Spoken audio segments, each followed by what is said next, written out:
ይማረኝ፣ እንደ ቸርነቱ መጠን ይማረን። ስንት ይሆን ቸርነቱ መጠኑ? ስንት ሜትር ይሆን? ስንት ጥልቀት ይኖረው ይሆን ምሕረቱ? በሌላ ቦታ ሳይሉ ለእግዚአብሔር መላ ምድረ፣ የእግዚአብሔር ቸርነት ምድር ሞላች ይላል። ምድርን በሚሞላ ቸርነት ማረኝ ብሎ እግዚአብሔርን ነቢየ እግዚአብሔር ዳዊት ለምኗል። እና ስልጣናቸው ለኃጢአት ምክንያት የሆነባቸው ሌሊትን ለኃጢአት የሚጠቀሙ አሉ፣ ደግሞ ለጽድቅ የሚጠቀሙ አሉ። እና ኒቆዲሞስ በሌሊት ወደ ኢየሱስ መጣ የሚለው ቃል እንድናመሰግነው ያድርገናል። ትግሃ ሌሊትን ለሁላችን ያድለን።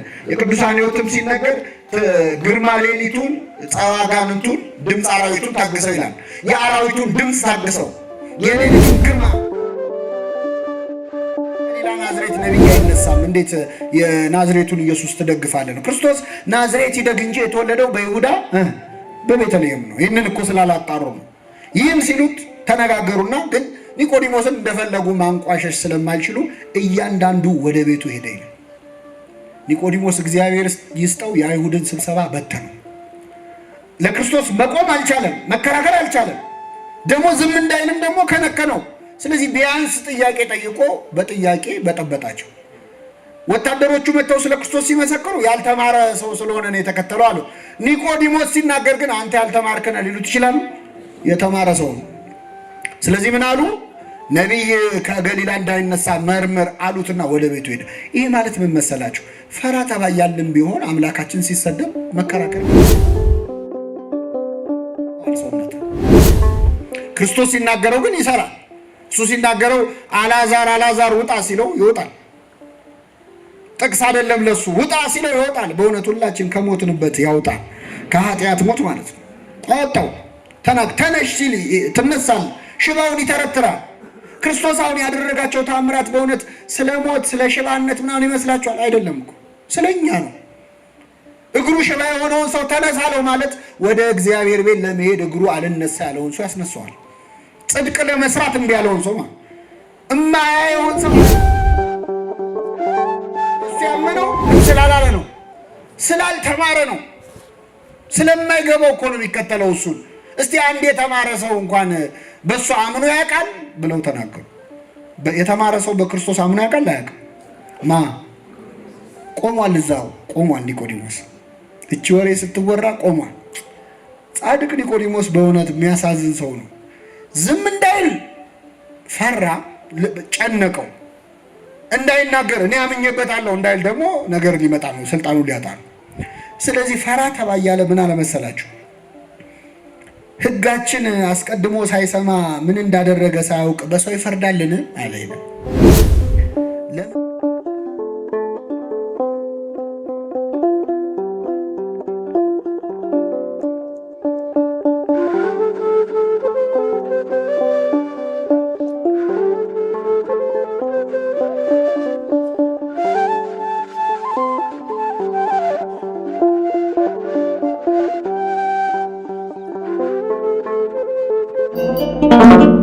በስመ አብ ወወልድ ወመንፈስ ቅዱስ አሐዱ አምላክ አሜን። እናማት በስመ አብ ወወልድ ወመንፈስ ቅዱስ አሐዱ አምላክ አሜን። በስመ አብ ወወልድ ወመንፈስ ቅዱስ አሐዱ አምላክ አሜን። የተከበሩ አባታችን፣ ክቡራን ምዕመናት፣ ወንድሞች፣ እህቶች እንዲሁም ሕፃናት በእግዚአብሔር ሰላምታ እንደምናመሻችሁ አሜን። ምሕረቱን ቸርነቱን አብዝቶ በእድሜያችን ላይ የዛሬዋን ዕለት ይችን ሰዓት ጨምሮ በቸርነቱ ቅዱስ ቃሉን እንድንሰማ ስሙን እየጠራን እንድናመሰግነው በቤቱ የሰበሰበን የአባቶቻችን አምላክ ልዑለ ባሕርይ እግዚአብሔር ስሙ የተመሰገነ ይሁን። እንኳን ለጌታችን ለመድኃኒታችን ለኢየሱስ ክርስቶስ ጥንተ ስቅለቱ ወይም የተሰቀለበት ትክክለኛ የበዓሉ ዕለት በሰላም አደረሳችሁ አደረሰን። በዛሬው ዕለት ከሌሊት ከማህሌት ጀምሮ በክብረ በዓል ሲያከብሩ ሲያገለግሉ ከነበሩ አባቶቻችን በረከት ረድኤት ለሁላችን ይክፈለን። ወደ ትምህርታችን እንገባለን። የዮሐንስ ወንጌል ምዕራፍ 3 ይሆናል የዛሬው የትምህርታችን መነሻ። ከዛ በፊት የዛሬውን ዕለት በተመለከተ አንድ በዜማ እንዘክርና እናስብና ወደ ትምህርታችን እንሄዳለን።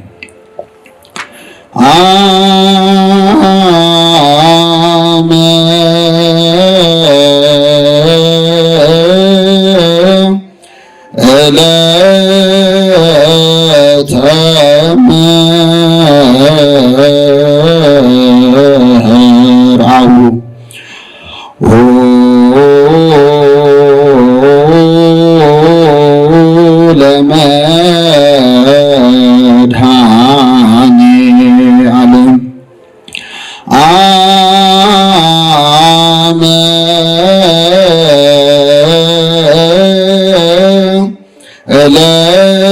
ዕለተ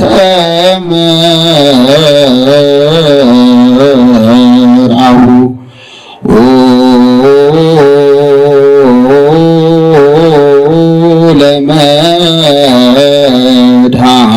ለመድኃኔዓለም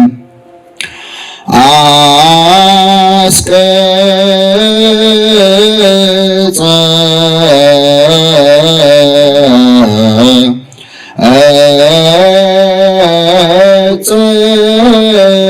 ጸለቶ አክሊለ ሦክ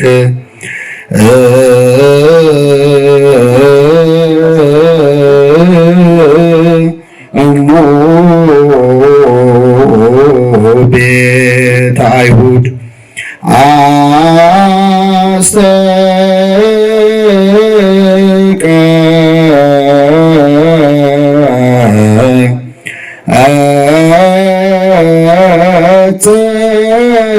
ጸለቱ አክሊለ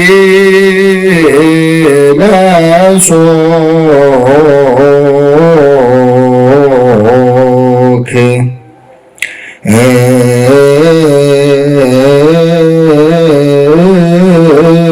እሙ ቤተ አይሁድ። ይህን ዜማ ለቤተ ክርስቲያናችን የሰጠ አምላካችን ስሙ የተመሰገነ ይሁን። ኢትዮጵያዊው ሊቅ እንዲህ ሲል ነው ስለ ክርስቶስ መከራ የተቀኘው አመለተ መራሁ ወትፍሥሕተ ልቡ። የመኃልየ መኃልይ ዘሰሎሞን ላይ ጠቢቡ ሰሎሞንን በተመለከተ የተጻፈ አንድ ቃል አለ። በሰሎሞን በሰርጉ ቀን በልቡ ደስታ ቀን እናቱ ያደረገችለትን ዘውድ ወይም አክሊል ታዩ ዘንድ ኑ ተሰብሰቡ የሚል ቃል አለ። እንግዲህ ሰሎሞን በብሉይ ኪዳን የነበረ የኖረ በብሉይ ኪዳን የሞተ ሰው ነው። ግን ሰሎሞን የአምላካችን የመድኃኒታችን የኢየሱስ ክርስቶስ ምሳሌ ነው። ከስሙ ቢጀመር ሰሎሞን ማለት ሰላማዊ ማለት ነው። ስለዚህ ሊቁ ምንድን ያለው አመለተ መራሁ ወትፍሥሕተ ልቡ፣ በልቡ ደስታ ቀን በሰርጉ ዕለት በመድኃኔዓለም በክርስቶስ የሰርጉ ዕለት ቀን ልክ ሰሎሞን እናቱ አክሊል አድርጋለት እንደነበር ለክርስቶስም ቤተ አይሁድ የተባለች እናቱ ያደረገችለትን የምን አክሊል? የሾህ አክሊል ታዩ ዘንድ። የክርስቶስ የሰርግ ቀን ተብሎ የሚጠራው መቼ ነው? የተሰቀለበት ዕለት ነውና ቤተክርስቲያናችን የክርስቶስን ስቅለት በሐዘንም በደስታም የምታከብረው። በደስታ የምታከብረው ያገኘችበትን ነገር ስለምታውቅ በሞቱ ሞትን የገደለ በመሆኑ በቁስሉ ቁስላችንን የፈወሰ መሆኑን እያሰብን እንደሰታለን። ደግሞ ያን ሁሉ መከራ ያን ሁሉ ግርፋት ያን ሁሉ ስቃይ ደግሞ የተቀበለው ለማን ሲል? ለእኛ ሲል ነው። ምንም በደል የለበትም ንጹሕ ነው የሚለውን ስናስበው ደግሞ ከአእምሯችን በላይ ስለሚሆን እናለቅሳለንም እንደሰትበታለንም ማለት ነው። ከበዓሉ ረድኤት በረከት ሁላችንም ያሳትፈን። ዛሬ ክርስቶስና ኒቆዲሞስ በሚል ርዕስ ነው የምንማረው። ከፈሪሳውያን ወገን የአይሁድ አለቃ የሆነ ኒቆዲሞስ የሚባል አንድ ሰው ነበረ። እርሱም በሌሊት ወደ ኢየሱስ መጥቶ መምህር ሆይ እግዚአብሔር ከእርሱ ጋር ከሆነ በቀር አንተ የምታደርጋቸውን እነዚህን ምልክቶች ሊያደርግ የሚችል የለምና መምህር ሆነህ ከእግዚአብሔር ዘንድ እንደመጣ እናውቃለን አለው። ኢየሱስም መልሶ እውነት እውነት እልሃለሁ ሰው ዳግመኛ ካልተወለደ በቀር የእግዚአብሔርን መንግሥት ሊያይ አይችልም አለው። ኒቆዲሞስም ሰው ከሸመገለ በኋላ እንዴት ሊወለድ ይችላል? ሁለተኛ ወደ እናቱ ማኅፀን ገብቶ ይወለድ ዘንድ ይችላልን? አለው። ኢየሱስም መለሰ እንዲህ ሲል እውነት እውነት እልሃለሁ ሰው ከውሃና ከመንፈስ ካልተወለደ በቀር ወደ እግዚአብሔር መንግሥት ሊገባ አይችልም። ከሥጋ የተወለደ ሥጋ ነው፣ ከመንፈስም የተወለደ መንፈስ ነው። ዳግመኛ ልትወለዱ ያስፈልጋችኋል ስላልኩ አታድንቅ። ነፋስ ወደሚወደው ይነፍሳል፣ ድምፁን ትሰማለህ፣ ነገር ግን ከወዴት እንደመጣ ወዴትም እንደሚሄድ አታውቅም። ከመንፈስ የተወለደው ሁሉ እንዲሁ ነው አለው። ኒቆዲሞስም መልሶ ይህ እንዴት ሊሆን ይችላል አለው። ኢየሱስም መልሶ እንዲህ አለው፣ አንተ የእስራኤል መምህር ስትሆን ይህን አታውቅምን? እውነት እውነት እልሃለሁ የምናውቀውን እንናገራለን፣ ያየውንም ነውንም እንመሰክራለን፣ ምስክርነታችንንም አትቀበሉትም።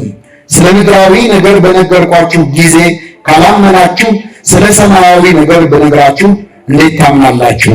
ከሰማይ ከወረደው በቀር ወደ ሰማይ የወጣ ማንም የለም፣ እርሱም በሰማይ የሚኖረው የሰው ልጅ ነው። ሙሴ በምድረ በዳ እባብን እንደሰቀለ እንዲሁ በእርሱ የሚያምን ሁሉ የዘላለም ሕይወት እንዲኖረው እንጂ እንዳይጠፋ የሰው ልጅ ሊሰቀል ይገባዋል ይላል። ስለ ቃሉ አምላካችን ስም የተመሰገነ ይሁን። እንግዲህ ይህንን አሁን ያነበብኩላችሁን ወንጌል እዚህ ጉባኤ ላይ ያላችሁ ሁላችሁም በሕይወታችሁ ለመጀመሪያ ቀን የሰማችሁት ወንጌል ነው። በነገራችን ትዝ አይላችሁም? እስቲ ለማስታወስ ሞክሩ። መጀመሪያ በሕይወታችሁ ለመጀመሪያ ቀን ይሄ ወንጌል ሲነበብ ሰምታችኋል። በ40 ቀንና በ80 ቀን ምን ልታደርጉ ውስጥ ሄዱ? ክርስትና ስንነሳ የሚነበረው ወንጌል ያው የዛን ቀን ቢዚ ነበርና አልሰማም። ግማሹ ጡት እየጠባ ግማሹ እያለቀሰ አልሰማም እንጂ ስጋችን ባትሰማም ነፍሳችን ሰምተዋለች። ይህን ወንጌል ኢትዮጵያ ኦርቶዶክስ ተዋሕዶ ቤተክርስቲያን አንድ ልጅ ክርስትና ስታነሳ የምታነበው ወንጌል አሁን ያነበብነው ወንጌል ነው። የሚነበበው የዮሐንስ ወንጌል ምዕራፍ 3 ነው። በዚህ ታሪክ ውስጥ እንግዲህ ኒቆዲሞስ የተባለ አንድ ሰው ነው የምናገኘው። ኒቆዲሞስ ከሌሎች ወንጌላት ውስጥ ተጽፎ አናገኘው፣ ስሙም የለም። በተለየ ሁኔታ ተጽፎ የምናገኘው የዮሐንስ ወንጌል ላይ ብቻ ነው። እንግዲህ ዮሐንስ ከሌሎች ወንጌላውያን ለየት የሚያደርገው ሁሉ ጽፈው ከጨረሱ ከብዙ ዓመት በኋላ ነው የጻፈው። ወደኋላ ወደ 99ኛው ዓመተ ምህረት ላይ ፖስት አፖስቶሊኪያ ተብሎ የሚጠራው ወይም ዘመነ ሐዋርያት አልፎ ከሐዋርያት ዘመን በኋላ ላይ ነው የጻፈው ዮሐንስ ወንጌል። ቀስ ብሎ መጻፍ ደግሞ ጥቅሙ ምንድነው? ሌሎች የጻፉትን አይተህ የቀረውን ያጎደሉትን ወይም የተዉትን በሌሎች ላይ ያልተካተቱ ጉዳዮች የምናገኘው በማን ወንጌል ላይ ነው? በዮሐንስ ወንጌል ላይ ነው። ስለዚህ በጣም ብዙ ጉዳዮች ዮሐንስ ወንጌል ላይ ሌላ ላይ የሌለ የምታገኙት ዘግይቶ ስለጻፈ ተለምኖ ነው የጻፈው። ዮሐንስ በነገራችን ላይ ወንጌሉን ሳይጽፍ ሁሉ ከዚህ ምድር ሊወሰድ ይችል ነበር። በኤፌሶን ያሉ ምዕመናን እባክህ ግኖስቲኮችና በዛ ዘመን ያሉ መናፍቃን በጣም ስላስቸገሩን እባክህ ጻፍልን ብለው በጣም ስለተቆጡት የዛን ዘመንን ክህደቶችን፣ ጥያቄዎች ሁሉ አካቶ በክርስቶስ አምላክነት ላይ የዱዋሊዝምን ጽንሰ ሐሳብ የክፉ አምላክ ደግ አምላክ የሚለውን ክፉ ነገር የፈጠረው ሰይጣን ነው ወይም ሌላ ክፉ አምላክ ነው፣ መልካሙን የፈጠረው ግን እግዚአብሔር ነው የሚሉ ሁሉ ነበሩ። ለእነሱ ሁሉ ምን አለ? ሁሉ በእርሱ ሆነ፣ ከሆነውም አንዳችስ እንኳ ያለ እርሱ እያለ እያንዳንዱን ዘርዝሮ የጻፈ ወንጌል ነው። ስለዚህ ዮሐንስ ወንጌል ላይ ብቻ ከሚገኙ ታሪኮች አንዱ የኒቆዲሞስ ታሪክ ነው። ኒቆዲሞስን 3 ጊዜ ነው የምናገኘው። ቤተክርስቲያናችን ደግሞ ከአብይ ጾም ሳምንታት አሁን ከፊታችን እሑድ ጀምሮ የምታስበው ኒቆዲሞስ በሚል ስም ነው። ግን ቤተክርስቲያን ኒቆዲሞስን የምታስታውሰው በአብይ ጾም ወቅት ብቻም አይደለም። በእያንዳንዱ ስርዓት ውስጥ ኒቆዲሞስ አለ። ለምሳሌ ወደ ቤተክርስቲያን ስንገባ እንሳለማለን፣ ቅጽሩን ተሳልመን እንገባለን። ያው በማስተዋል የምናደርገው ከሆነ ደግ ነው። ብዙ ጊዜ ግን ዝም ብለን ባለማስተዋል ነው። ደግሞ አንዳንዴ ተሳስታችሁ ገራዥ ወይ ሆስፒታል ተሳልማችሁ ልትገቡ ስትሉ ወይ ትጀምርና አይታ አፍረት ተዋል። ለምን እዚህ ስንሳለም አስበን ስለማንሳለም። ግን ቤተክርስቲያን ስንሳለም መጀመሪያ ፊት ለፊት ተደፍተን እንሰግዳለን። ከዛ በኋላ ግራውንና ቀኙን ምን እንላለን? እንሳለማለን። ወደ ቤተክርስቲያን ገብተን መጀመሪያ ተደፍተን ስንስም የምንስመው የክርስቶስን መቃብር እያሰብን ነው። አንድ ሰው ቤተክርስቲያን ውስጥ ተደፍቶ ሲስም የጌታን መቃብር እንደሳመ ነው በዓይነ ሕሊናው እንዲያስብ ቤተክርስቲያን የምታዘው። ከዛ ግራውና ቀኙን ሲሳለም ዮሴፍንና ኒቆዲሞስን ነው የሚያስባቸው። ክርስቶስ በተቀበረበት በዚያ ዕለት የገነዙትን በግራውና በቀኙ የቆሙትን 2 ቅዱሳን ቤተክርስቲያናችን ታስባለች። የእነሱን በረከት ያሳድርብን። በዚህ ብቻ አይደለም፣ ዮሴፍና ኒቆዲሞስ በብዙ ጉዳይ ይታሰባሉ። ቅዳሴ ላይ ደግሞ የሚሰየሙ ቀሳውስት አሉ። ቀዳሴያን ነው በሥርዓተ ቤተክርስቲያን እንግዲህ 5 ቀዳሴያን ከሆነ ዘመን በኋላ 5 ብቻ ሆነ 24ም 12ም ድረስ ስርዓቱ አይከለክልም እና ቅዳሴ ሲቀደስ ግን ዋነኛው ካህን ሆኖ ሰራዩ ሆኖ የሚቀድሰው ካህን አለ። በግራውና በቀኙ ደግሞ ከተቻለ 2 አለዚያ ደግሞ 1 ሚሊዮን ንፍቅ አብሮት መሆኑ አይቀርም። በሚቀድስ ሰዓት በመካከል ያለው ቄስ ዋነኛው ቄስ የክርስቶስ ምሳሌ ነው። እኛ የምናየው አባ ገሌ ዛሬ ቀድሰዋል፣ ቀሲስ ገሌ ቀድሰዋል የሚለውን ነው። ግን በእሳቸው ቦታ ቆሞ ቅዳሴውን ስርዓት የሚያከናውነው ማን ነው? አምላካችን ኢየሱስ ክርስቶስ ነው። ማንም ቢቀድስ እኛ ክርስቶስ እንደቀደሰ ነው የምናምነው። ለዚህ ነው ክርስቶስን ወክለው ነው የሚናገሩት። ሰላም ለሁላችሁ ይሁን ይላሉ እየወጡ።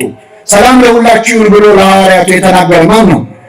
ክርስቶስ ነው። ተንሱ ለጸሎት ይላል ዲያቆኑ። ክርስቶስ ነው እያለ ወንጌሉ ነው የሚሰሙ። ተንሱ ለጸሎት እነ ጴጥሮስ በተኙበት ያለው ነው ክርስቶስ። አላዜማ ይሆናል እንጂ ለጸሎት ተነሱ ትጉና ጸልዩ ብሏል ቅዳሴው እሱ።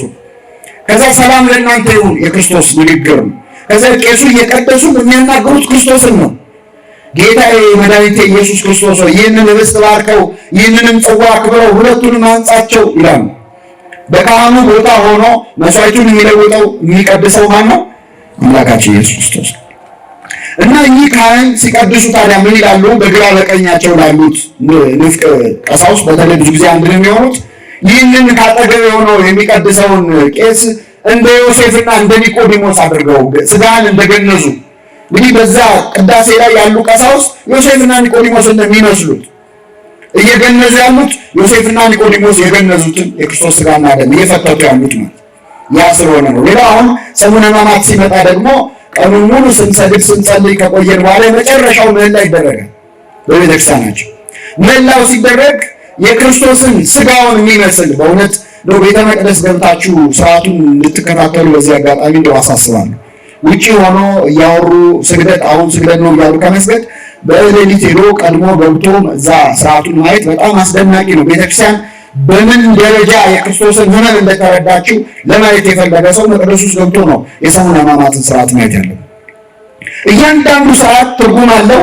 እጅግ ልብ የሚሰብር የክርስቶስን መከራ በምን ጥልቀት እንደምትረዳ የሚያሳይ ስርዓቱ እና የመጨረሻው ምህላ ላይ ቀሳውስቱ ሁለት ሆነው በእጃቸው ክርስቶስ ልክ እንደተገነዘ እንደተሸፈነ ሆኖ በዛ አምሳል የተሰራውን ነገር በእጃቸው ይዛሉ እና ይዘው ለረጅም ሰዓት እየዞሩ መንበሩ እግዚኦታ ይካሄዳል።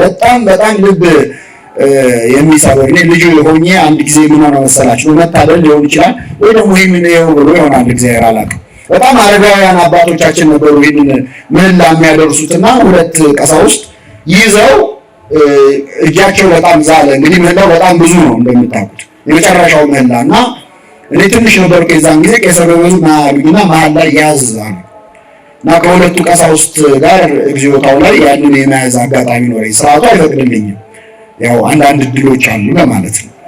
እና በጣም የሚገርማችሁ ያን ቀን የተሰማኝን መቼም የማልደግመው ነገር ነው። ምህላው ብቻ ሳይሆን እነዚያ ሁለቱ ቀሳውስት ያንን የክርስቶስን የተቀበረበት የሚመስለውን አምሳሉን ማለት ስጋውን እንደመያዝ ነው ይዘው እግዚኦታ ሲያስብሉ ያለው ስሜት በትክክል ዮሴፍና ኒቆዲሞስ ሊሰማቸው የሚችለው ያለው። ይህችን ክርስቶሳዊት ቤተክርስቲያን ስለሰጠን ስሙ የተመሰገነ ይሁን። ስለዚህ በሁሉ ነገር ውስጥ ዮሴፍን ኒቆዲሞስን እናስባለን። ኒቆዲሞስ ከፈሪሳውያን ወገን የነበረ ሰው ነው ይላል ዮሐንስ ወንጌል። ከፈሪሳውያን ወገን የአይሁድ አለቃ የሆነ ኒቆዲሞስ የሚባል አንድ ሰው ነበር ይላል። እርሱም በሌሊት ወደ ኢየሱስ መጣ ይላል። እንግዲህ የአይሁድ አለቃ ነበረ የሚለውን ቤተክርስቲያናችን ሲተረጎም በሶስት መንገድ ነው ትላለች። አንደኛ በአይሁድ ምክር ቤት አባል ነው፣ የፖለቲካ ስልጣን ያለው ሰው ባለስልጣን ነው ይሰው። ስለዚህ በሹመቱ ነው የመጀመሪያው። ሁለተኛ በሀብቱ በጣም ባለጸጋ ሰው፣ ባለጸጋ እንደሆኑ የምታውቁት በኋላ ክርስቶስን የገነዙት በጣም ባለጸጋ ሰው ሊኖረው በሚችለው በፍታ ባለጸጋ ሰው ሊገነዝበት በሚችለው መንገድ ነው የገነዙት። ስለዚህ አንደኛ በሹመቱ ነው፣ ሁለተኛ በሀብቱ ነው፣ ሶስተኛ በእውቀቱ ነው። የዘመኑን እውቀት በጣም የተማረ ሰው ሀብት አለው፣ እውቀት አለው፣ ሹመት አለው። ሶስት ነገሮች አንድ ላይ ብዙ ጊዜ አንድ ላይ ሆኑ። አንዳንድ ሰዎች ሀብት ይኖራቸዋል ግን እውቀት አይኖራቸው። አንዳንድ ሰዎች ሹመት ይኖራቸዋል ባለስልጣኖች ይሆናሉ፣ ትምህርት የሚባል ነገር ግን በደረሰበት አይደርሱም። በሀብት ሲሾም በሹመት ያንሰዋል፣ ሹመት ሲኖረው እውቀት ያንሰዋል፣ ይጎልበታል። ኒቆዲሞስ ሶስቱም ነገሮች ነው ያሉት። ምሁረ ኦሪት ነው፣ የዘመኑን እውቀት እስከመጨረሻ ያወቀ የአይሁድ መምህር ነው፣ ከረበናት አንዱ ነው። ከእውቀት ብቻ አይደለም ደግሞ ባለጸጋ ነው፣ በጣም ባለሀብት ነው። ሶስተኛ ደግሞ የሸንጎ አባል ነው። ይሄ ረቡዕ ዕለት ተሰብስቦ በክርስቶስ ላይ የፈረደ ምክር ቤት አለ አይደል?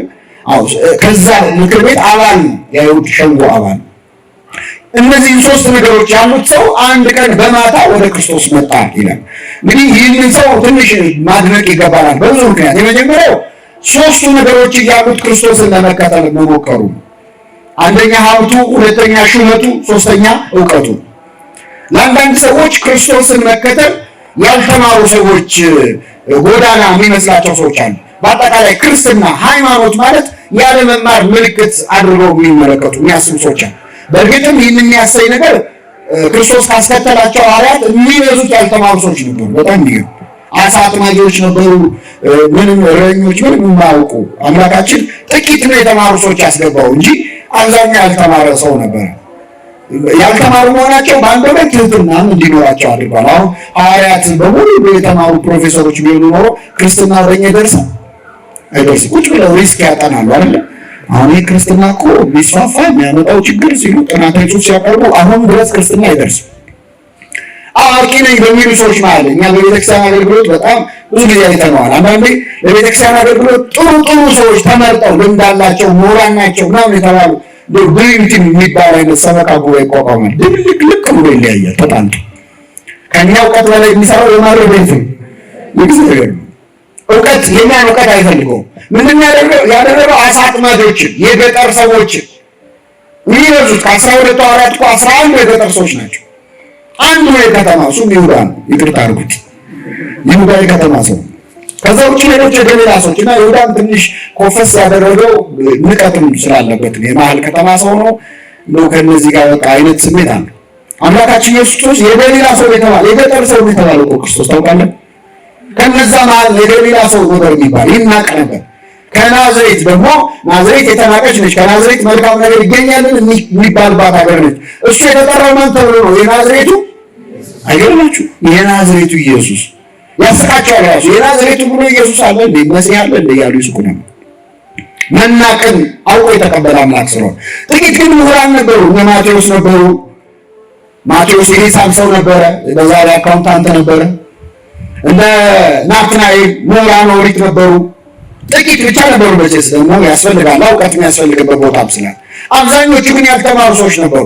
ስለዚህ አይሁድ ያልተማሩ ሰዎች ሃይማኖት አድርገው ይተቹ። ሐዋርያት ሥራ ምዕራፍ 4 ላይ ጴጥሮስና ዮሐንስ መጽሐፍ ጠቅሰው ሲያስተምሩ ሲሰማቸው እነዚህ ሰዎች ያልተማሩ አይደሉ እያሉ ሲገረሙባቸው ነበር።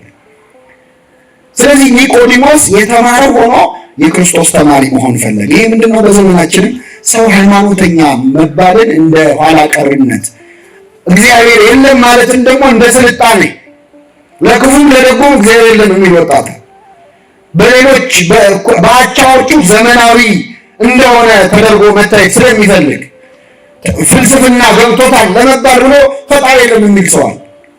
ሁለት ሶስት ጥያቄ ብትጠይቀው በአግባቡ መከራከር መመለስ የማይችል ሰው ግን የወሰነ ሰው አለ። ለምን? ትንሽ እንደው ዘመኑን የመጠነ ሰው መስሎ ለመታየት ማለት ነው። ኒቆዲሞስ ይህንን አልፎ የመጣው ያልተማረ ሰው የሚያሰኘውን እንግዲህ እግዚአብሔር ይላል የአንደኛ ቆሮንቶስ ምዕራፍ 1 ቁጥር 26 ላይ የዚህ ዓለምን ጥበበኞች ያሳፍር ዘንድ የዓለምን ሞኝነት መረጠ ይልና ብዙ ጥበበኞችን አልጠራም ይላል። ብዙዎችን ጥበበኞችን አልመረጠም። በሉ እስኪ ብዙዎችን ምኖች ምንም ግን ጥበበኛ አልመረጠም አይደለም፣ ብዙን ያልመረጠው ጥቂቶችን ግን መርጧል። ከነዚህ መሀል ኒቆዲሞስ አለ። ስለዚህ ኒቆዲሞስ የመጀመሪያ የምናደንቀው የተማርኩ ነኝ ብሎ አናውቀውም ክርስቶስን ነው። ሊማር መጣ፣ በትህትና መጣ፣ በዚህ ደነቀ። ሁለተኛ ባለጠጋ ሆኖ ሊማር መምጣቱም በጣም ለብዙ ባለጸጎች ሀብታቸው ንብረታቸው ያላቸው ሁሉም ማለት አይደለም፣ በሀብታቸው እንደነ አብርሃም የከበሩበት የተቀደሱበት ለብዙ የተረፉበት አሉ። የገባቸው ባለጠግነታቸው የዚህ ዓለም መሆኑን ያወቁ በዚህ ዓለም ባለጸጎች የሆኑ ሰዎች ያለ ያዕቆብ መልእክት በዚህ ዓለም ነው የፈለገ ሀብት ቢኖር እዚሁ ነው የሚቀረው። የትኛው ባለ ሀብት ነው ገንዘቡን ወደ ሰማይ ቤት ያሻገረ? በምጽዋት ካልሆነ በቀር ምንም ማድረግ አትችልም። ግን ባለጠግነታቸው በጣም ብዙ ሰዎችን ከክርስትና ይከለክላቸው። ጉባኤ እንደዚያው መንፈሳዊ ጉባኤ ስጠሯቸው አይ እኔ ባይሆን የሚያስፈልግ አንዳንድ ወንበሩን እንዲህ ሞንታርቮ ምናምን ካለ ለእሱ ላዋጣ የሚሉ ሰዎች እነሱ ግን አይመጡም። ወደ ቤተክርስቲያን ህንፃ ማሰሪያ አዋጡ፣ ችግር የለም ቼክ ይፈርማሉ። እነሱን ግን ምን አትበላቸው ብቻ። እግዚአብሔር ደግሞ ከሚሰጡት በላይ የሚፈልገው እነማንን? እነሱን መታዘዝ ከመስዋዕት ማዳመጥን የአውራ በግ ስብ ከማቅረብ ይበልጣል ይላል። እግዚአብሔር ብዙ ከምትሰጠው ጆሮ ብትሰጠው ነው ደስ የሚለው። ጆሮ ብትሰጠው መታዘዝ ከመስዋዕት ማዳመጥን የአውራ በግ ስብ ከማቅረብ ይበልጣል። ያማረ የአውራ በግ አምጥተህ መስዋዕት ከምታቀርብለት ጆሮ ብትሰጠው ይሻላል። እንኳን እግዚአብሔር አለ የሥጋ ወላጆቻችን አሁን ብዙ ስጦታ ሰጠናቸው ማናዋራቸው ከሆነ ደስ ይላቸው አይላቸው? እንደውም በጣም ወላጆች አሁን አንዱ ችግር ምን መሰላችሁ? ብዙ የአረጋውያን መርጃ እንደ መቄዶንያ አይነት ብዙ አሉ በሀገራችን። ግን መርጃ የሌላቸው የአረጋውያን ስቃይ ልንገራችሁ። ልጆቻቸው የማያዋሯቸው ወላጆች አሉ። እነዚህ ሰዎች ወጥተው ሌላ የአረጋውያን መርጃ እንዳይገቡ ጥሩ ቤት ነው የሚኖሩት፣ ጥሩ ልብስ ነው የሚለብሱት። ልጆቻቸው አንቀባረው ነው ያዟቸው። የሚበሉት፣ የሚጠጡት፣ የሚለብሱት አልነሷቸው። ጊዜ ግን አልሰጧቸው። የሚያናግራቸው ያጡ ወላጆች አሉ። ወጥተው አይለምኑ ነገር የሚያስለምን ህይወት ይኖራል። በጣም አስቸጋሪ። ለወላጆቻችን ጆሮ መስጠትን የመሰለ ስጦታ የለም። ለእግዚአብሔርም እንደዛ ነው። በሰማይ የምትኖር ምናችን አባታችን ማዳመጥም የአውራ በግ ስብ ከማቅረብ ይበልጣል ብሏል ሳሙኤል ለሳኦል። ነቢየ እግዚአብሔር ዳዊት ደግሞ ይህንን ተቀብሎ ምን አለ? መስዋዕትን ብትወድስ በሰጠሁ ነበር። የሚቃጠለው መስዋዕት ምን አይልህም? ደስ አያሰኝህም። የእግዚአብሔር መስዋዕት የተሰበረ መንፈስ ነው። የተሰበረውና የተዋረደውን ልብ እግዚአብሔር አይንቅም። መስዋዕትን ብትወድማ ንጉሥ ነኝ አለ የሚባለውን በሬ መርጬ ወይፈን መርጬ አቀርብልህ ነበር። አንተ ግን እሱን አትፈልግም። ልቤን ነው ለካ አንተ የምትፈልገው ይላል ነቢየ እግዚአብሔር ዳዊት። ልባችንን ለመስጠት ይረዳል። ሰብአ ሰገል መጥተው መጀመሪያ ስጦታ ነው የሰጡት፣ ሰገዱልን። ስለዚህ ብዙ ባለጸግነት፣ ብዙ ሀብት ንብረት ሰውን ከመንፈሳዊ ቦታ ያርቀዋል፣ ያጎለዋል፣ ለመምጣት ያስቸግረዋል። ኒቆዲሞስ አሸንፎ መጣ። ሶስተኛ ባለስልጣን የሆኑ ሰዎች ወደ ቤተክርስቲያን ይመጣሉ ወይ? እንኳን ትልልቅ የመጨረሻ ሀገር መሪ የሚሆኑ ቀርቶ ትንሽ የሆነ ወረዳ የሆነ አካባቢ ኃላፊነት ላይ ያለ ሰው እንዴት እንደሚቸገር እናውቃለን። የማምኑትን አለን እያለ ያመን የቤተክርስቲያን ሰዎች ሆነን ግን ለማጎንበስ እንቸገራለን። እና አንዳንዶች ደግሞ መጥተውም ቤተክርስቲያን ውስጥ መጥተው ባለስልጣኖቹ ልክ እንደዛ አይነት ቦታ እንዲሰጣቸው ይፈልጋሉ። ባለስልጣንነታቸውን የሚያሳይ ነቢየ እግዚአብሔር ዳዊት ምንድን ነው ያለው? ከአእላፋት ድንኳኖች ይልቅ በእግዚአብሔር ቤት ምን ማለትም መረጥኩኝ። መጣልን የክብር እንግዳ መሆን መረጥኩ አይደለም ያለው። የፈለገ ስልጣን ቢኖርም በእግዚአብሔር ፊት ስልጣን የለም። ራስን ዝቅ ማድረግ። ወደ እግዚአብሔር ቤት እንሄዳለን ጊዜ ምን አለኝ? እውነተኛ እግዚአብሔርን የሚያውቅ ባለስልጣን ወደ እግዚአብሔር ቤት ና ሲሉት ይደሰታል፣ ደስ ይለዋል። ስልጣኑን ከሰማዩ ባለስልጣን በላይ አድርጎ አያስብም። እና ኒቆዲሞስ ይህንን ድል ነስቶ አሸንፎ ወደ ክርስቶስ በመምጣቱ እናመሰግነዋለን። በእውነት የእሱ ልቡና ለእኛ ድለን። ሁለተኛው በጣም የሚያስደንቀው በሌሊት ወደ ኢየሱስ መምጣቱ ነው። ከበጎውን ጀምር ብዬ ነው። በሌሊት ወደ ኢየሱስ መጣ የሚለውን በጣም የሚያስመሰግን ነው። ብዙ ሰዎች በሌሊት ወዴት ነው የሚሄዱት?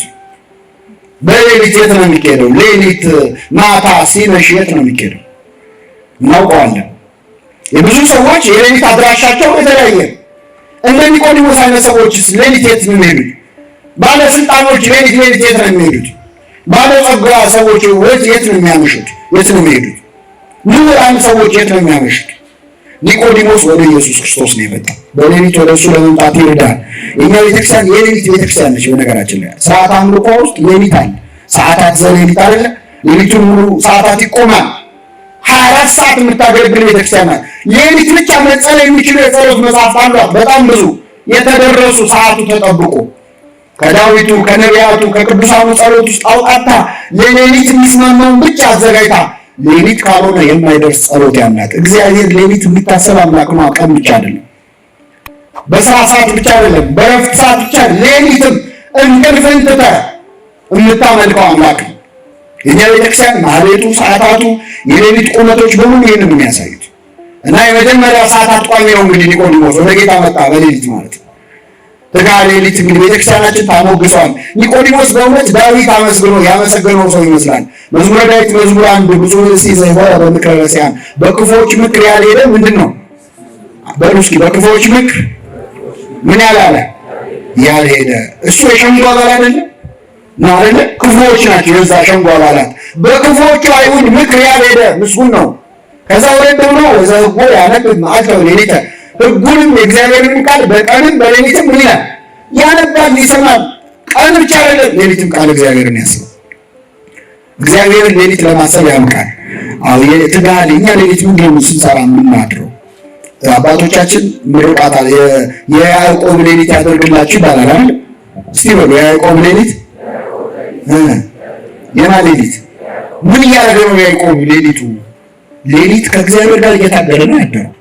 ካልባረከኝ ምናምን አለቀም ይላል። ያዕቆብ ሌሊት ምንድን ያደረገው? ድንጋይ ተንተርሶ ከምድር እስከ ሰማይ መሰላል ከዘርግታ በላዩ ላይ ቅዱሳን መላእክት ሲወጡና ሲወርዱ አይቷል። ራእይ የሚታይበት ሌሊት ያድርግ። ተራ ምርቃት እንዳይመስላል።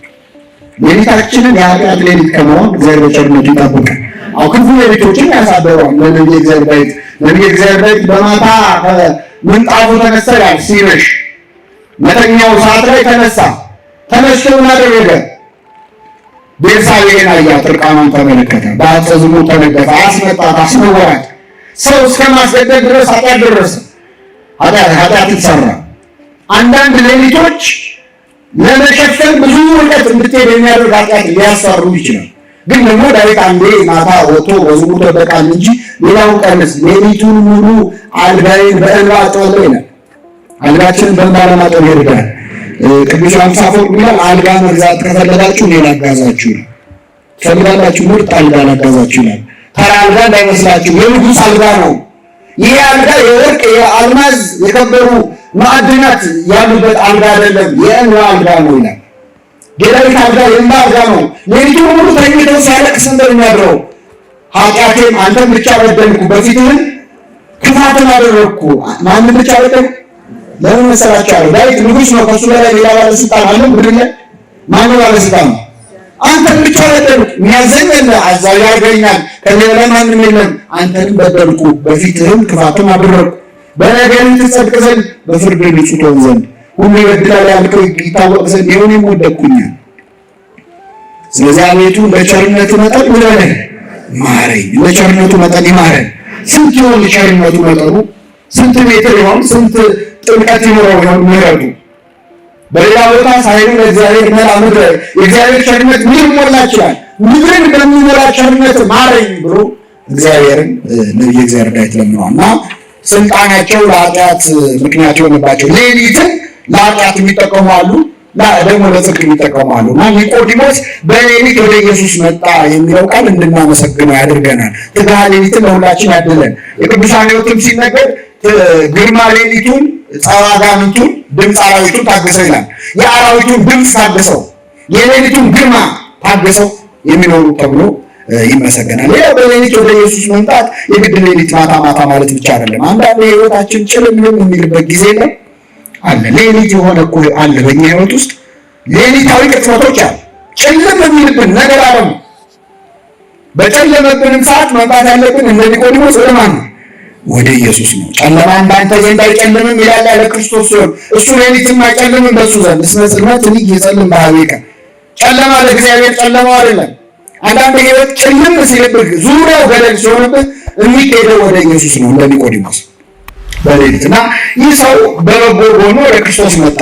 ትንሽ ደግሞ የሚያስወቅሰው ምን መሰላችሁ? ኒቆዲሞስ በሌሊት የመጣው ጥሩ ነገሮች እንዳሉ ሆነው መምጣቱ በሌሊት ጥሩ ነው። ያው ቀን ከመማር ከሰው ጋር ከግርግር ከመማር ልብ ክት ሆኖ ሰው ሊማር የሚችለው መቼ ነው? በሌሊት ነው። ደከማችሁ እንዴ? እና ቁጭ ብሎ በእርጋታ ቃሉን ለመስማት መምረጡ የሌሊት ልብ ክት ነውና ይላል ትርጓሜያችን። ጥሩ ነው። ግን ዋናው ኒቆዲሞስን በሌሊት ያመጣው ጉዳይ ምንድነው ካላችሁ ከክርስቶስ ጋር መታየት ስላልፈለገ ነው። ባጭሩ በቀን ከጌታ እግር ስር ቁጭ ብሎ ሲማር አይሁድ ቢያዩት አይለቁትም። አንደኛ ከክርስቶስ ጋር የተባበረ ሰው ከምኩራብ ይውጣ ከሸንጎ ይባረር የሚል አዋጅ አውጀዋል። ስለዚህ ከክርስቶስ ጋር ሆኖ መታየት ሪስክ አለው ለኒቆዲሞስ። በጣም በብዙ ጉዳይ ላይ መዘዝ ያመጣበታል። አፍሮበት ነው የመጣው። ባጭሩ የክርስቶስ ተማሪ ሆኖ መታየት አሳፈረው። አንዳንዴ እንደዚህ እናደርግ የለ መንፈሳዊ ሆነን እኮ መታየት አንፈልግም። ነጠላችንን ቦርሳችን ውስጥ እጥፍ አድርገን ከተን የት ነው የምትሄጂው? እዚሁ ነኝ ብለን የምንሄድ ሰዎች አሉ። መጾማችን ለትትና ተብሎ አይደለም ስለምናፍርበት አንዳንዴ እንደ ኋላ ቀር ላለመታየት በማተቡ የሚያፍር። አሁን እግዚአብሔር በእኛ ሳያፍራውን እኛ በሱ ማፈር አለብን? እስቲ እግዚአብሔር ያሳያችሁ። አሁን እኛ በሱ ልናፍርማ? እሱ እርቃኑን ለመሰቀል አላፈረም ስለኛ። የእሱ ተከታይ ነው። መንፈሳዊ መሆን የሚያሳፍረው ሰው አለ። ሌሎች ሰዎች ፊት እንዳይዘብቱበት የዛኔ የክርስቶስ ተከታይ ሆኖ መታየት ያስንቃላ። እንዴ አንተ ምሁር አይደለ? ከአንድ የገሊላ ናዝሬት ከሱ ጋር ተከተለ እንዳይሉት ማለት ነው። ያስንቃል። ጸሎት ስናደርግ የሚንቁ ለማማተብ በአደባባይ እኮ ሰው ባርኮ ለመብላት የሚያፈርሰዋል። ግራ ቀኝ አይቶ እንዲህ ይላል። ወነጸረ ሙሴ ለፌው ለፌላል። ሙሴ ግራ ቀኝ አይቶ ሰው ገሏል። እንደው ተመልካች እንዳይኖር ለማማተብ የሚያፍራል። መንፈሳዊ መስሎ ነጠላውን ለመልበስ ሲያስቀድስ ለመታየት የሚያፈርሰዋል። እግዚአብሔር ልቡናችንን ይመልሰው። ኒቆዲሞስ አፈረ። አያችሁ፣ ወደ ክርስቶስ መጥቶ በጨለማ ሊማር። ክርስቶስ አሁን ለምን ቀን ላይ መጣ አላናገርከኝም? እስቲ አሁን ለምንድን ነው በማታ የመጣው? አፈርክብኝ ማለት ነው አላለው። ያውቃል አያውቅም? አላሸማቀቀው። አፍረንበት ብንመጣም የሚቀበለን አምላክ ነው። እንዳፈርንበት እያወቀም ይቀበላል። ቀረብ አለ ኒቆዲሞስ ወደ ክርስቶስ። ምን አለው? መምህር ሆይ እግዚአብሔር ከሱ ጋር ከሆነ በቀር አንተ የምታደርጋቸውን እነዚህ ምልክቶችን ሊያደርግ የሚችል የለምና መምህር ሆነ ከእግዚአብሔር ዘንድ እንደመጣ እናውቃለን። ረጅም ንግግር ነው። ባጭሩ እግዚአብሔር ከሱ ጋር ከሆነ በቀር አንተ የምታደርገውን ተአምር ሊያደርግ የሚችል የለም። ሁለተኛ መምህር ሆነ ከማን ዘንድ ነው የመጣኸው? ከእግዚአብሔር ዘንድ። ስለዚህ ኒቆዲሞስ በዚያ አረፍተ ነገር ሁለት ነገሮች ነው ያደነቀው። መምህር ሆይ ብሎ አንደኛ ተአምራቱን አደነቀ። ክርስቶስ አንተ የምታደርገውን ተአምር እግዚአብሔር ከሱ ጋር ከሆነ በቀር ማን ያደርግ ይችላል ብሎ የጌታን ተአምር አደነቀ። ሁለተኛ ትምህርቱን አደነቀ። መምህር ሆነ ከማን ዘንድ ነው የመጣኸው? ከእግዚአብሔር ዘንድ የመጣኸው እናውቃለን ይናሉ። ወደ ኋላ ስትሄዱ ዮሐንስ ወንጌል ምዕራፍ 3 ላይ ያለው ምዕራፍ 2 ላይ ክርስቶስ ሁለት ተአምራትን አድርጓል። አንደኛው ተአምር በቃና ዘገሊላ ሰርግ ቤት ውሃውን ምን አድርጓል? ወይን አድርጓል። ሁለተኛ በቤተ መቅደስ ሲሸጡ ሲለውጡ የነበሩ ሰዎችን አስወጥቷል። እና አወጣጡ የግርማ ስለነበር በመባይ ተመኑ ትገብር ዘንድ ይህን በምን ስልጣን ታደርጋለህ ይህን ተአምር ብለው በፋሲካ በዓል በኢየሩሳሌም ሳለ ያደረገውን ምልክት አይተው ብዙ ሰዎች በስሙ አመኑ ይላል። ከነዚህ ሰዎች መካከል አንዱ ኒቆዲሞስ ነው። ተአምሩን አይቷል፣ የጌታን ማለት ነው። ብዙ ሰዎች አምነውበት ነበር በክርስቶስ ተአምር አይተው። ክርስቶስ ግን ይላል አይተማመንባቸውም ነበረ። ተአምር አይቶ ማመንን እግዚአብሔር አይደግፈው። ከኔ ጋር ናችሁ? አሁን የኛ ቤተክርስቲያን ተአምርን ማዕከል ያደረገ ስርዓተ አምልኮ የላት። የፈውስ ምናምን አትልም። ተአምር ራሱ ሲነገር መቼ ነው የሚነገረው? ጉባኤ አልቆ መዝሙር ከመዘመሩ በፊት ምዕመናን ሰዓት የለንም ግን አንድ ሁለት ምስክርነቶች እናንብብላችሁ ይባላል አይደል? ከዛ አንድ ሁለት ምስክርነት የቀረውን ደግሞ እኔን የሰማ ጌታ እግዚአብሔር እናንተንም ይስማችሁ ብለዋል ብለው ወደ ጉባኤው ነው የሚሄደው። ትክክለኛው የተአምር ቦታው ይሄ ነው። ተአምርን ማዕከል ያደረገ ስርዓተ አምልኮ የላትም ቤተክርስቲያን። ለምን? ተአምር አይቶ የሚያምን ሰው ሌላ የተሻለ ተአምር ካየ ይክዳል። ሰይጣንም ተአምር ሲያደርግ ካየ አይ ነገር ይላል። እየሰማችሁ? ስለዚህ ክርስቶስ ተአምር አይተው የሚያምኑበትን ሰዎች አያምንባቸውም ነበረ። ስለበሉ ያመኑ አሉ። አሳና እንጀራ አበርክቷቸው ሲበሉ ጥርቅ አድርገው ሲጠግቡ ደስ አላቸው እና ይሄ በእውነት ዋነኛው እውነተኛ ነው አሉ። ውጤቱን ያመጣው ግን ምግቡ ነው። ስለበላችሁ ነው ያመናችሁብኝ አለ ክርስቶስ። እንደውም ሰብሰብ አሉና እናንግስ አሉት ይላል። እየሰማችሁ? ግልግል እኮ ሊበሉ ማለት ነው። ከቤተ መንግስት ምግብ ይታዘዛል፣ ይመጣል፣ ያን ይበላሉ፣ ሊኖሩ ማለት ሸሸ። ክርስቶስ ነው የሚለው፣ ሊነግስ አይደለም የመጣው። እናንግስ አሉ። በኋላ ግን ንጉስ ነኝ ይላል ብለው ነው ደግሞ ዓርብ ዕለት የከሰሱት። እናንግስ ብለው እንዲብላቸው እኮ ነው አልነግስ ስላለ ነው የከሰሱት። እና ተአምሩን አደነቀ ኒቆዲሞስ መጥቶ መምህር ሆይ እግዚአብሔር ከሱ ጋር ከሆነ በቀር። እዚህ ላይ በእውነት ከኋላ የተደረጉት ተአምር ምን ናቸው? የቃና ዘገሊላ ሰርግ ቤት አንደኛው አይደለ? የቃና ዘገሊላ ሰርግ ቤት ተአምር የተደረገው በማን አማላጅነት ነው? አቤት! ኒቆዲሞስ ግን ምን አለ መሰላችሁ? ሳይታወቀው እሱ ራሱ ቢሰማኝ ትርጉም ወይ ጉድ ለካ እንዲህ ያልኩት ይላል። ኒቆዲሞስ እመቤታችን ያን ቀን አማለደች እንጂ እሷ ራሷ ያን ተአምር ልታደርግ እንደምትችል የሚያሳይ ንግግር ነው የተናገረው። ለምን? ቅዱስ ገብርኤል ሲያበስራት እግዚአብሔር ከማን ጋር ነው አላት። እስቲ በሉ አይሰማም? ማ ከማን ጋር? ከአንቺ ጋር። በጣም ጥሩ። አሁን ጥቅስ ላንብብላችኋል። መምህር ሆይ እግዚአብሔር ከእርሱ ጋር ከሆነ በቀር አንተ የምታደርገውን ተአምር ሊያደርግ የሚችል ማንም የለም አለ። ማን ከእሱ ጋር ከሆነ በቀር? እስቲ እግዚአብሔር ከእሱ ጋር ከሆነ መካከል አንድ ጥቀሱልኝ። ገብርኤል እንዳለው ከሆነ እመቤታችን። ስለዚህ እግዚአብሔር ከእሷ ጋር ነው። ያን ተአምር ታደርገው ነበረ ማለት ነው። እኛም እናደርገዋለን። እግዚአብሔር ከኛ ጋር ከሆነ ማን ይቃወመናል ነው። ኒቆዲሞስ ግን ይህንን አስቦ አይደለም። መምህር ሆይ እግዚአብሔር ከእሱ ጋር ከሆነ በቀር አንተ የምታደርገውን ተአምር ሊያደርግ የሚችል የለም ሲለው ክርስቶስን ራሱን ነው እያለው ያለው። ሳያውቀው ግን እየነቀፈው ነው ክርስቶስን። እግዚአብሔር ረድቶ ነው ተአምር የምታደርገው ይባላል ለእግዚአብሔር ለራሱ። ኢየሱስ ክርስቶስ ራሱ ማን ነው? እግዚአብሔር ነው። በመጀመሪያ ቃል ነበረ፣ ቃልም በእግዚአብሔር ዘንድ ነበረ፣ ቃልም ራሱ እግዚአብሔርን እግዚአብሔር ረድቶ እኮ ነው አንተ ተአምር የምትሰራ ይባላል። አላወቀው ግን አንተ የምታደርገውን ተአምር ሊሰራ የሚችል የለም። መምህር ሆይ አለ። መምህር ሆይ ማለቱ በእውነት ኒቆዲሞስን እዚህ ላይ እናደንቀዋል። ለምን ባለቅኔው ረቢ ሰገደ በመንፈቀ ሌሊት ለረቢ ይላሉ። መምህር በሌሊት በኩለ ሌሊት ለመምህር ሰገደ። አኮኑ አጽባይት ምን አጽባይት ያቢ ከጣጣት ይበልጣል አይበልጥም? ይበልጣል። ስለዚህ መምህሩ ኒቆዲሞስ ለመምህሩ ክርስቶስ መጥቶ ሰገደለት። አንተ ከኔ ትበልጣለህ ብሎ በዚህ እናደንቀዋለን። ለምን እሱ በአይሁድ ሸንጎ የታወቀ እውቅና ያለው ህጋዊ መምህር ነው። ክርስቶስ ግን እንደ መምህር የሚታይ አይደለም። ህጉን ጠብቆ ተምሮ በአይሁድ ሸንጎ አባል ሆኖ ረቢ የተባለ አይደለም። ክርስቶስ ግን ያንን እያወቀ መምህር ነኝ እኔ አንተ እንኳን ያው በዝም ብለህ በልምድ ነው ብሎ አላናናቀው። ከእግዚአብሔር ዘንድ መምህር ሆነ እንደመጣ እናውቃለን። ከእግዚአብሔር ዘንድ የመጣ ነገርን መቀበል ያስፈልጋል። ሰዎች ጸጋ ሲሰጣቸው እግዚአብሔር መዋቅሩን ጠብቆ ላይሰጣቸው ይችላል።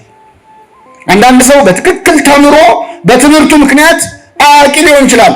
አንዳንድ ሰው ግን ከተማረው በላይ ጸጋ ሰጥቶት እግዚአብሔር ሊያውቅ ይችላል። አንዳንድ ሰዎች እንደዚህ አይነት ሰው ጸጋውን እውቅና ከመስጠት ይልቅ ማንቋሰስ ይወዳሉ። ብሉይ ኪዳን ላይ ምን ሆነ መሰላችሁ?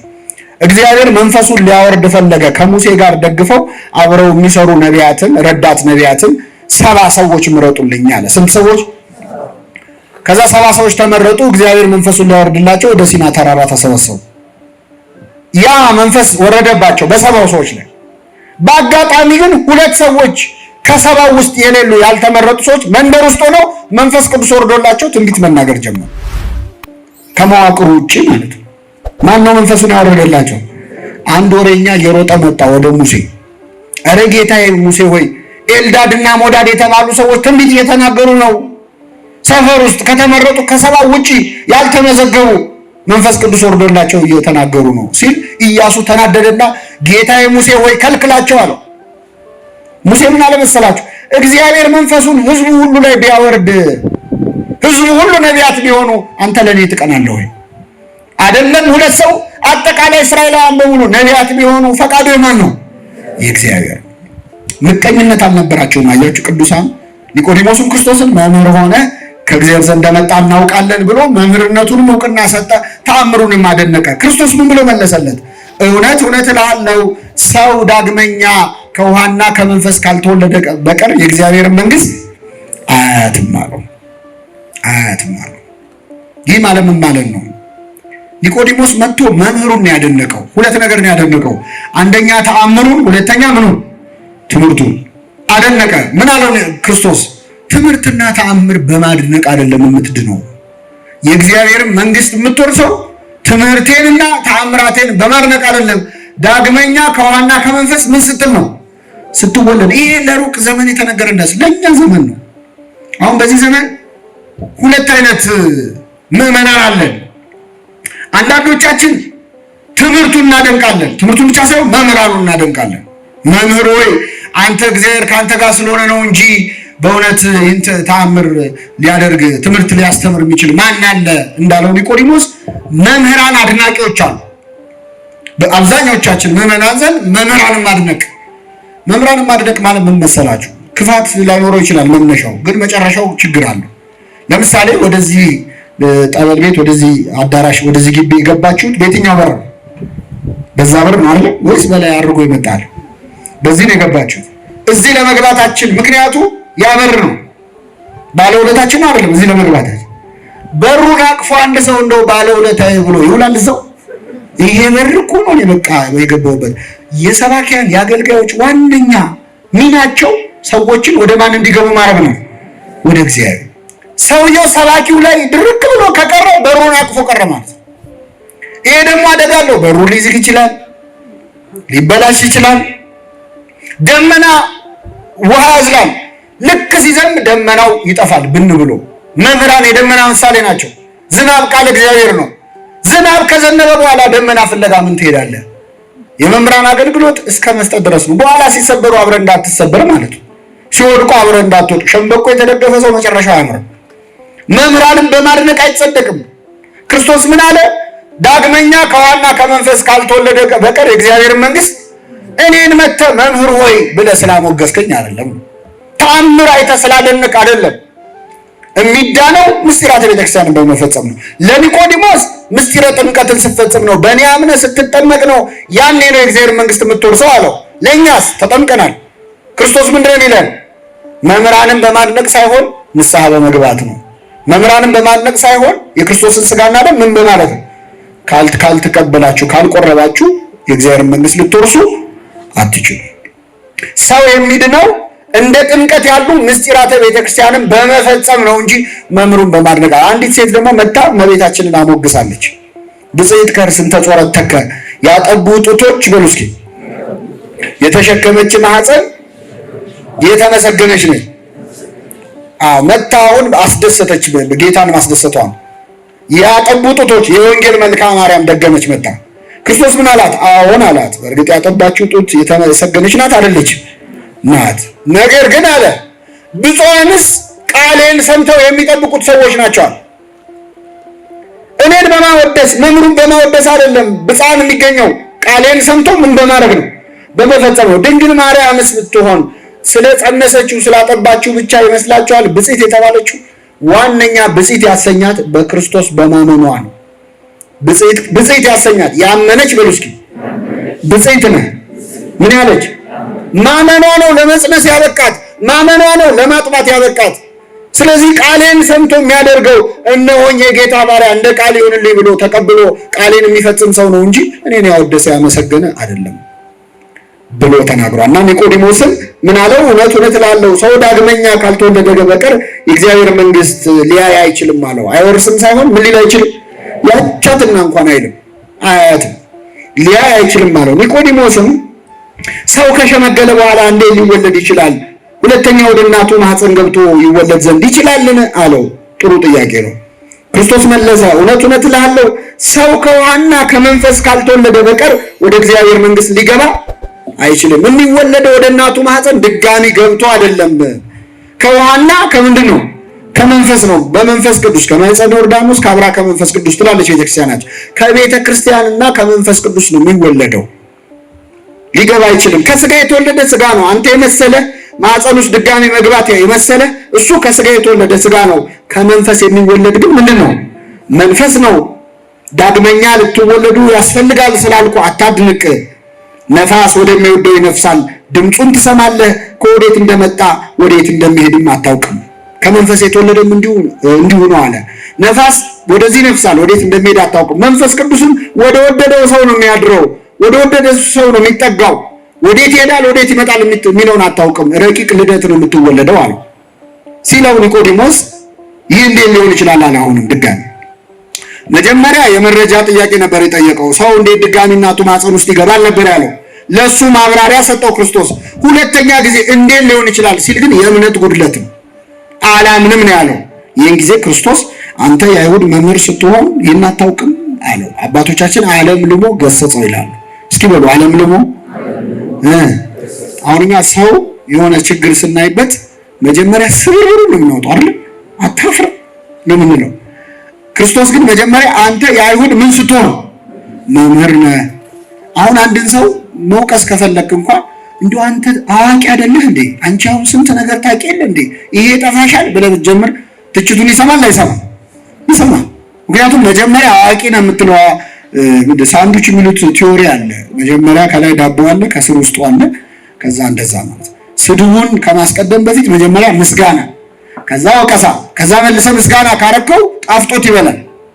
በሀገራችን ባህል ግን ሳንዱቹ ይገለበጣል። ይገርማችሁ እንቁላሉ ነው ከላይ አይደለ? ከስድብ ነው የሚጀምረው።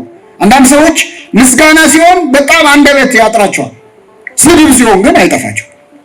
አንድ ዩኒቨርሲቲ መምህር አንዲትን ሴት አቆመ፣ ወፍራም ሴት አቆመና እስቲ አመስግኗት አለ። መጀመሪያ ስደቧት አለ። ሙልጭ አድርገው ሰደቧት። አንናገረውም፣ አይዟችሁ የስድቡን ቮካብላሪ ጥረት የለብንም። አወረዱባት። አሞግሷት ሲባሉ በቃ አንድ ሁለት ድንቡሽቡሽ ምናምን ብሎ ሰው ዝም አለ። ሰው ምስጋና ሲሆን አፉ ይስተሳሰራል። እንደው እግዚአብሔር ይፈውሳል። በጣም የሚገርማችሁ ትችት ሲሆን በጣም ጥሩ ተናጋሪ የሆኑ ሰዎች፣ ምስጋና ሲሆን እኔ ምስጋና እንኳን እንደው ፊት ለፊት ማመስገን እንዳይሆንብኝ ይላል ሰው። ምስጋና ሲሆን አይደል ፊት ለፊት መሳደብ እንዳይሆንብኝ ይላል ሰው። ያጥረገርሯል አይደል። በጎ ቃላት ግን ኃይል ይሰጣሉ እኮ። በቃል ነው የዓለም የተፈጠረው። ብርሃን ይሁን ብሎ ነው ብርሃን የሆነው። ብርሃን ይሁን ብለህ ብርሃን ማብራት ቢያቅትህ የሆነን ሰውዬ ቀን ግን ብሩህ ማድረግ አይቻልም? ይቻላል። በጥሩ ንግግር ምን አይጎዳም። ግን ብዙ ጊዜ ንግግር ላይ ሰውን አመስግኖ የሚጀምርን ሰው ተለማማጭ ነው የምንለው። በቃ ዝም ብለህ አንተ እንደው እድሜ ልክ እንደተለማመጥክ ነው። የሚሳደብ ምናምን ሰው ደግሞ እሱ አቋም አለው፣ ቆራጥ ነው ይባል። እግዚአብሔር አንደበታችንን ያቀናልን። የአንደበት እሳትነት አይደል ተቀጣጥሎ ስንት ችግር ያበላሽው። ጥቂት ቃላት፣ ጥቂት ስድድቦች፣ የሆነ ቦታ የሆነን ሰው የሰደበው ስድብ ለረጅም ዓመት የማይጠፋ እሳት ጫካ ያቃጥላል ብሏል ቅዱስ ያዕቆብ። እውነት ነው። ምላስ እሳት፣ ትንሿ እሳት ጫካ እንደምታቃጥል ምላስ፣ እቺ ትንሿ ምላስ ብዙ ነገር ታጠፋለች። እግዚአብሔር እንግዲህ በስንቱ ይምከረን። አንድ ምላስ አደረገው። ስንት ጆሮ ነው ያለን? ሁለት ምላስ ቢሆን እግዚአብሔር ያሳያቸው። በዚያ ላይ ሸፈነው። ከንፈር አለ፣ ጥርስ አለ። እንደው ቀስ ብሎ ከወጣ ብሎ እኮ እኛ ግን አንቻል። አንደበት እሳት። ክርስቶስ አለምልሞ ገሰጸው።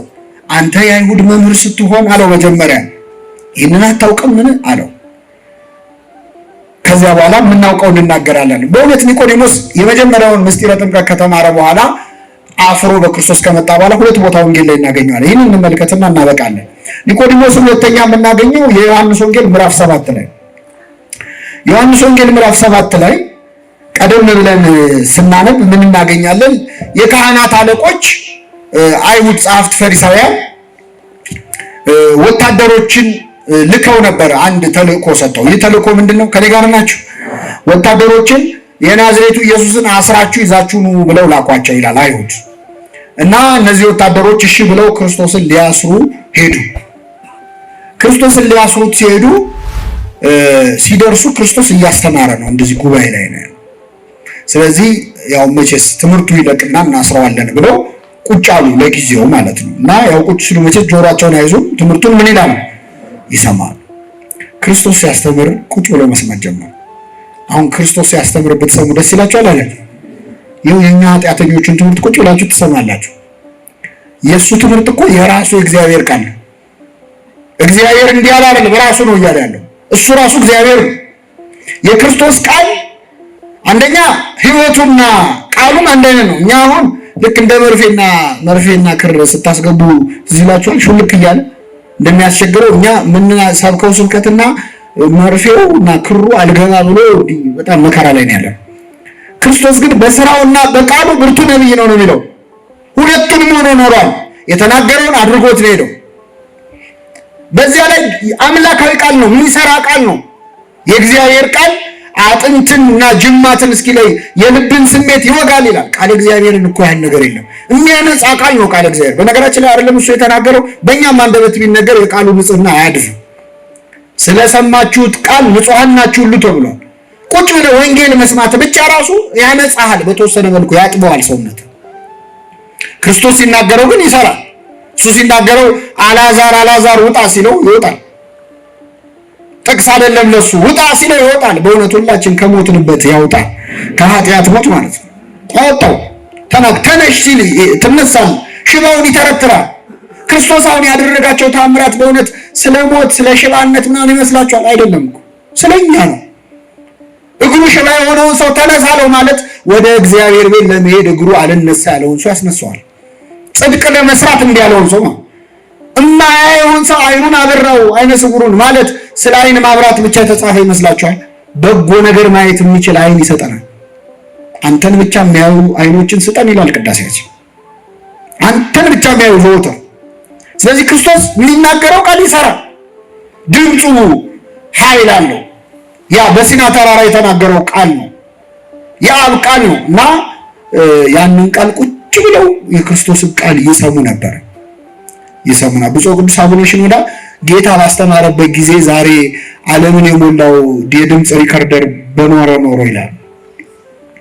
ቢኖር ብንሰማው ድምፁ ምን ይሆን ነበር? ስንት ሕመምተኛ ፈውሰንበት ነበር እያሰማን።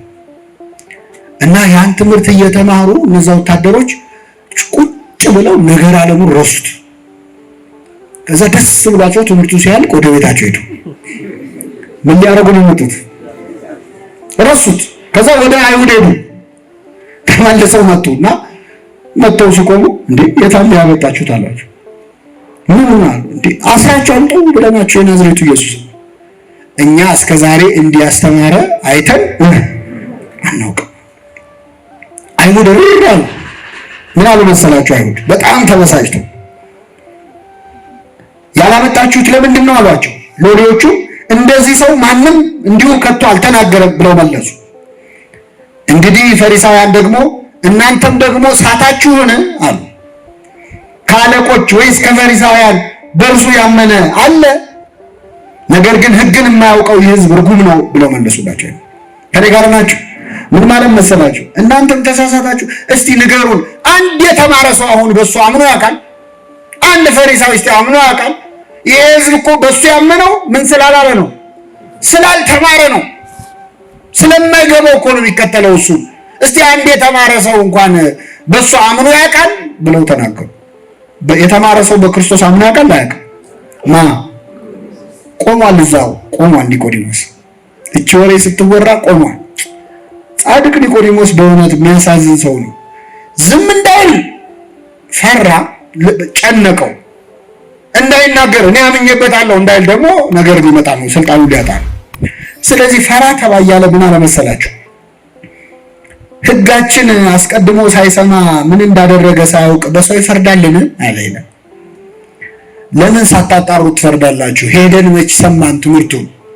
ያደረገውን መቻየን ተማምኖ እኮ ነው። አያችሁ፣ የእሱ ቃል ሄጄ ፈትነዋለሁ ብሎ ፈትኖ እንደመለሰው ያውቃል። ጠይቀዋለሁ ብሎ ጠይቆ እንደሸኘው ያውቃል። ስለዚህ ምን አለ? በሕጋችን ሳናጣራ መፍረድ አለብን ወይ? እነሱ ያሉትን ይዘን ለምን እንፈርዳለን? ሄደን ለምን አናጣራም? የተናገረው እውነት ይሁን ውሸት ይሁን ለምን አናጣራም አለ ሲል ምን አሉት? አንተም ደግሞ ከገሊላ ነህን አሉት። ከየት ነህን? የገጠር ሰው የዛ ሀገር ሰው ነው እንዴ? አንተም እሱ እንደምትከተለው የገሊላ ሰዎች ናቸው እሱ የሚደግፉት ማለት ነው። የገሊላ ሰው ነህን? ነቢይ ከገሊላ እንደማይነሳ መርምር አሉት። ከይሁዳ ቤተልሔም ነው እንጂ ከገሊላ ናዝሬት ነቢይ አይነሳም። እንዴት የናዝሬቱን ኢየሱስ ትደግፋለህ ነው? ክርስቶስ ናዝሬት ይደግ እንጂ የተወለደው በይሁዳ በቤተልሔም ነው። ይህንን እኮ ስላላጣሩ ነው። ይህም ሲሉት ተነጋገሩና ግን ኒቆዲሞስን እንደፈለጉ ማንቋሸሽ ስለማይችሉ እያንዳንዱ ወደ ቤቱ ሄደ። ኒቆዲሞስ እግዚአብሔር ይስጠው የአይሁድን ስብሰባ በተነ። ለክርስቶስ መቆም አልቻለም፣ መከራከር አልቻለም። ደግሞ ዝም እንዳይልም ደግሞ ከነከነው። ስለዚህ ቢያንስ ጥያቄ ጠይቆ በጥያቄ በጠበጣቸው። ወታደሮቹ መጥተው ስለ ክርስቶስ ሲመሰክሩ ያልተማረ ሰው ስለሆነ ነው የተከተለው አሉ። ኒቆዲሞስ ሲናገር ግን አንተ ያልተማርክ ነህ ሊሉት ይችላሉ? የተማረ ሰው። ስለዚህ ምን አሉ? ነቢይ ከገሊላ እንዳይነሳ መርምር አሉትና ወደ ቤቱ ሄደ። ይሄ ማለት ምን መሰላችሁ? ፈራ ተባ ያለን ቢሆን አምላካችን ሲሰደብ መከራከር መናገር አለብን። አንዳንድ ሰው አለ አብሮ ከሚሰራቸው አብሮ ከሚውላቸው ሰዎች ጋር ቤተክርስቲያን ስትሰደብ እግዚአብሔር ሲሰደብ ቁጭ ብሎ ስድብ የሚጠጣ ሰው አለ። ምንም የማይመስለው ሰው ቢያንስ ጥያቄ አትጠይቅም እንዴ? ያልሆነውን ነው ሲባል ተዋህዶ እንደዚህ ነች፣ ቤተክርስቲያን እንደዚህ ነች ሲባል አይ እንደሱ እንኳን አይደለችም አይባልም እንዴ? ዝም ብሎ የሚሰማ ሰው አለ። አይ እኔ ስራ ቦታ ላይ እንደዚህ አይነት ነገር ውስጥ መግባት አልፈልግም። ይሄ ኒቆዲሞስ ፈተና ነው። ቢያንስ እንደው ገልጠህ መቆም ቢያቅትህ ለክርስቶስ ለሃይማኖት መናገር ቢያቅትህ ቢያንስ ጥያቄ ጠይቀህ ነው። ባለች ትንሽ እውቀት እንኳን መፍጨርጨርም ጥሩ ነው። ስብሰባውንም መበተን ጥሩ ነው አይደለም እንዴ? ኒቆዲሞስ እንዳደረገው ስብሰባውን መበተን በሌላ መንገድም ጥሩ። የመጨረሻው ኒቆዲሞስን የምናገኘው በዕለተ ዓርብ ነው። ዛሬ ስቅለቱን የምናስበው አምላካችን ኢየሱስ ክርስቶስ በተሰቀለበት ዕለት ሊገንዙት የወጡት ሁለት ሰዎች ዮሴፍና ኒቆዲሞስ ነበሩ። ያን ቀን ኒቆዲሞስ እንደ መጀመሪያው ቀን በማታ በፍርሃት ፈራ ተባ እያለም አልመጣም። እንደ ሁለተኛውም ቀን እንደው ትንሽ እንደመሞከርም አላለም። በክርስቶስ የመጣ ነገር ይምጣብኝ ብሎ። የሚገርማችሁ ክርስቶስ በሞተ ሰዓት ነው ኒቆዲሞስ ለክርስቶስ መወገኑን ያሳየው። በሞተ ሰዓት ነፍሱ ከስጋው በተለየ ሰዓት በቁሙ ቢሆን ይታዘበኛል ብሎ ነው አፍሮት ነው ይባላል። ነፍሱ ከስጋው ምን ብላለች? ተለይታለች። ተመልካች የለው። ሐዋርያት ሁሉ ጥለውት ሄደዋል። 11 ሐዋርያት ይሁዳ ሸጦታል። ዮሐንስ ብቻ ነው ጸንቶ ቆሞ የነበረው። ሁሉም ጥለው ሄደዋል። አምላካችን ኢየሱስ ክርስቶስ ወዲያው ነበር የሞተው በ3 ሰዓት። ልክ እንደሞተ እነሱ ቅዳቸው ምን መሰላችሁ? ገሃነም ቫሊ የሚባል የገሃነም ሸለቆ የሚባል ገሃነም የሚለውን ቃል በነገራችን ላይ እግዚአብሔር በምድር ላለነው ሰዎች በምንረዳው አድርጎ ነው የተናገረው። እና ገሃነም ሸለቆ የሚባለው ምንድነው? አስከሬን የሚጣልበት ከኢየሩሳሌም ከከተማዋ ውጪ ያለ ሸለቆ ነው። እና እዛ አስከሬን ሁሌ ይጣላል፣ ሁሌ ይቃጠላል። አስከሬኑ እዛው እየበሰበሰ ትል አለው፣ እሳት አለው። እሳቱ ማይጠፋ ትሉ ምንም አይል። ከዛ ጋር እንዲገባ ነው በሱ የተናገረው እግዚአብሔር። እና እዛ ሊጥሉት ነበር ክርስቶስን። ሐሳባቸው እንዲቀበር ራሱ አልጠበቁም። ሊያዋርዱት ነበር የፈለጉት። መሰቀሉንም ውርደት መቀበሩንም ውርደት ነበር ሊያደርጉ የፈለጉት። እና አይሁድ እዛው እንዲቀርቅ ሰዓቷ ካለፈች ደግሞ 11 ሰዓት ላይ ካልተነሳ እና ካልተቀበለ 12 ሰዓት ከሆነ በኋላ ሰንበት ነው ይባላል። እዛው ነው የሚቀረው እንደተሰቀለ ማለት ነው። ማደር በእንጨት ላይ ማደር ራሱ እንደ እርግማን ነው የሚቆጠረው። እቺን ይፈልጉ ነበር አይሁድ። ዮሴፍና ኒቆዲሞስ ተነስተው ወደ ጲላጦስ ሄዱ። ጲላጦስን ቀርበው የኢየሱስን ሥጋ ለመኑት ይላል። እስኪ በሉ የኢየሱስን ሥጋ ስጠን እባክህ አሉት። የክርስቶስን ሥጋ ለመለመን ያብቃል። አሁን አንዳንዴ ሰው ለመቁረብ ብሎ ንስሐ አባቴ ጥሩ አይደሉም እንዲያረጉኝ ይላል። እንኳን ክፉ ቄስ ክፉ ካህን ቀርቶ የኢየሱስን ሥጋ ከጲላጦስን መለመን አለበት። ስጠን እባክህ፣ ሥጋውን ለሁላችን ይስጠን። ቅዳሴያችን በሙሉ ሀበነ ነው። ሀበነ እኮ የእነ ኒቆዲሞስ ጸሎት ነው። መጀመሪያ ስጠን እባክህ ሥጋህን ደም ወፈውሰነ በዝንቱ ጵርስፎራ፣ በዚህ ሥጋና ደም ፈውሰን እባክህ። መቃብር ውስጥ ሊከቱት ነው እነሱ። የኛ መቃብር ሆዳችን ነው። ወደ ሰውነታችን እንዲገባ ሥጋህን ደምህን ስጠን፣ ለሁላችን ይስጠን። የፈለገ የረከስን ብንሆን የመቃብር ሕይወት ቢኖረንም ግን ደግሞ ሥጋውን ደሙን መለመን ያስፈልጋል። አሁን ብዙ ሥጋው ደሙ ለመቀበል የሚፈራው ለምንድን ነው? አይ እኔ ብቁ አይደለሁም ንጹህ አይደለሁም ብሎ ስለሚያስብ። ግን የረሳነው አንድ ቁም ነገር ምን መሰላችሁ? የክርስቶስ ሥጋና ደም ለንጹሃን ሰዎች የሚሰጥ ሽልማት እኮ አይደለም። ለጻድቃን የሚሰጥ ሽልማት አይደለም። ለበሽተኞች የሚሰጥ መድኃኒት ነው። ለኛ ለቁስለኞቹ ነው የተዘጋጀው። ሰው መድኃኒቱ ሰጥ ሲባል አይ አሁን በሽተኛ ነኝ ሲሻል ይላል አይልም። መድኃኒትማ የሚያስፈልገው ለቁስለኛ ነው። ለኛ ነው ሥጋና ደሙ የሚያስፈልገው። ለቅዱሳኑማ የገድላቸው ማህተም አክሊል ስለሆነ ነው። ስጠን የጌታን ሥጋ ስጠን ብሎ መለመን ያስፈልጋል። ለሁላችን ሥጋውን ደሙን ይስጠን። ለመኑት፣ ጲላጦስን ለመኑት፣ ስጠን አሉት። ከመቼው ሞተ ብሎ ገረመው ይላል። በ3 ሰዓት እንዴት ሞተ ብሎ ተደነቀ። ፈቀደላቸው። የጌታን ሥጋ አውርደው ዮሴፍና ኒቆዲሞስ ገነዙት። በጣም የሚገርም ነው። ቅዱሳኑ ይደነቃሉ በዮሴፍና ኒቆዲሞስ ክብር። ሲገንዙት የገነዙት ያ ሙትን የሚያስነሳውን አምላክ ነው። አይኖቹን የከደኑት ያ አይኖችን ዳሶ የሚያበራውን አምላክ ነው። እና እንዴት ከደናችሁት አይኑን? እንዴት እጆቹን አሰራችሁት? ያ የሽባን እጅ የሰለለን እጅ የሚያድነውን አምላክ እንዴት እጆቹን አሰራችሁት? የዲዳን አንደበት የሚከፍተውን ክርስቶስን እንዴት አንደበቱን ዘጋችሁት? አፉን እንዴት ገጠማችሁት? ዮሴፍና ኒቆዲሞስ እስቲ ንገሩን ይላሉ ቅዱሳን። ቤተክርስቲያናችን አሁን ሰሙነ ትንሣኤ ላይ በጣም ታስባቸዋለች። ሃሌሉያ ዮሴፍ ወኒቆዲሞስ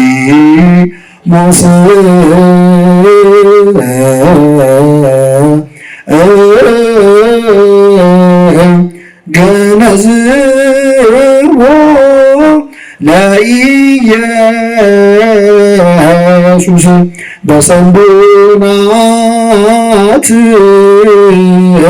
ለዘተንሥአ እሙታን በመንክርክብ በከበረ አነሳስ ከሙታን የተነሳውን ክርስቶስን ዮሴፍና ኒቆዲሞስ ገነዙት። ሲገምዙት ምን እያሉ ነው? መጀመሪያ እያለቀሱ ነበር። ሞትከኑ መንሥኤሆሙ ለሙታን፣ ሙታንን የምታስነሳቸው ሆይ አንተም ሞትክን እያሉ። ደከምከኑ መጽንዔሆሙ ለድኩማን፣ ደካሞችን የምታጸናቸው ሆይ አንተ እንዴት ትደክማለህ እያሉ ደረታቸውን እየመቱ ነበር። በኋላ ክርስቶስ ተገልጾ አንዳንድ ሊቃውንት ደግሞ የለም መላእክት ናቸው ይላሉ። ለምን ከትንሣኤው በፊት ተነሳ እንዳያስብል መላእክት ተገልጸው እንዴት እንደ ፍጡር እንደ ሩቅ ብእሲ እያለቀሳችሁ ደረት እየመታችሁ ትገንዙታላችሁ ብለው አስተማሯቸው። በመላእክት አንደበት ተማሩ፣ እግዚአብሔር ራሱ አስተማራቸው። ስለዚህ ሲገንዙት ከዚያ በኋላ ቅዱስ እግዚአብሔር ቅዱስ ኃያል ቅዱስ ሕያው ዘኢይመውት ዘተወልደ እማርያም ቅድስት ድንግል ተሳሃለነ እግዚኦ ቅዱስ እግዚአብሔር ቅዱስ ኃያል ኪዳን የምናደርስበት ሁሉም አብያተ ክርስቲያናት ያደርሷታል። ይህችን ጸሎት ዮሴፍና ኒቆዲሞስ ነበር የገነዙት እና ኒቆዲሞስ ሲፈራ ሲተባ የነበረበትን ክርስትና ስልጣኔንም ባጣ ልጣ በሱ ምክንያት ምንም ነገር ይድረስብኝ ብሎ ወስኖ ሃይማኖቱን በግብር የገለጠ የመከራ ቀን እውነተኛ ወዳጅ መሆን የቻለ ሰው የእሱን በረከት ያሳድርብን። ዮሴፍና ኒቆዲሞስን መሆን ትልቅ ክብር ነው አይደል? ጌታን አሁን በዛ ዘመን ብትኖሩ አትገንዙትም፣ አትሸፍኑትም ስጋውን። ቅዱስ ኤፍሬም ይጠይቃል፣ ክርስቶስን በዛ ዘመን ብትኖር አትገንዘውም ወይ? ገንዘዋለሁ ካልከኝ ውጣና አሁንም ነዳያን ወድቀው ታገኛለህ፣ እርቃናቸውን ወድቀው ታገኛለህ። ለነሱ ካረከው ለማን እንዳረከው ነው? ብራብ አላበላችሁኝም፣ ብጠማ ብታረዝ አልብሳችሁኛል የሚለው ለነዳያን ነው። ስለዚህ ነዳያንን ማብላት ክርስቶስን ማብላት ከሆነ ነዳያንን ማልበስ ክርስቶስን ማልበስ ከሆነ ነዳያንን መገነዝ ማንን መገነዝ ነው? ክርስቶስን መገነዝ። ይህንን አውቆ ይገርማቸዋል። ቅዱስ ኤፍሬም ሶርያዊ ከተማ ለከተማ ይዞር ነበረ የሞተ ድሃ ካለ ብሎ